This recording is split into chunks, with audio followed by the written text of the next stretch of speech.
So you believe it's liberating to tell people that there is no God? I think a lot of people, when they give up God, feel a great sense of release and freedom. Why do you think that? I mean, what's your dad? What's your scientist? What's your data? I think, well, I've had a lot of letters saying that, and I've... There are 8 billion people in the world, Dr. Dawkins. How many letters have you had? No, I haven't done that. That's quite true.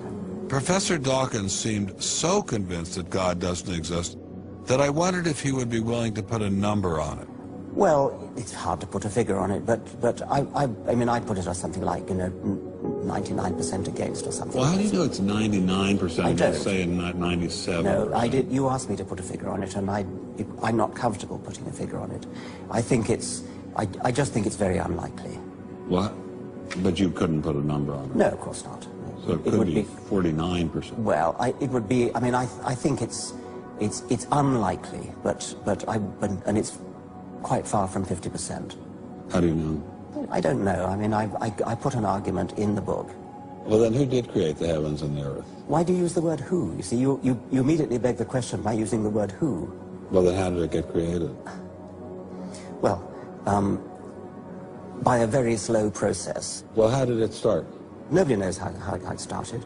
We know the kind of event that it must have been. We know the sort of event that must have happened for the origin of life. What was that? It was the origin of the first self-replicating molecule. Right, and how did that happen? I told you we don't know. So you have no idea how it started? No, nor has anybody. Nor has anyone else.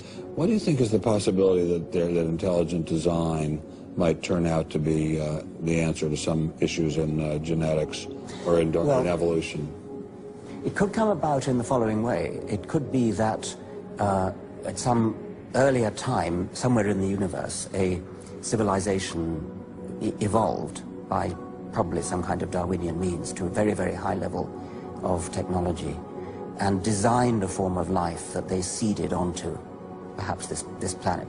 Now, that is a possibility and an intriguing possibility. And I suppose it's possible that you might find evidence for that if you look at the details of biochemistry, molecular biology. You might find a signature of some sort of designer. Wait a second. Richard Dawkins thought intelligent design might be a legitimate pursuit? And that designer could well be a higher intelligence from elsewhere in the universe. Well, but that higher intelligence would itself have had to have come about by some explicable or ultimately explicable process. It couldn't have just jumped into existence spontaneously. That's the point. So Professor Dawkins was not against intelligent design, just certain types of designers, such as God. So the Hebrew God, the God of the Old Testament, he doesn't exist in your view?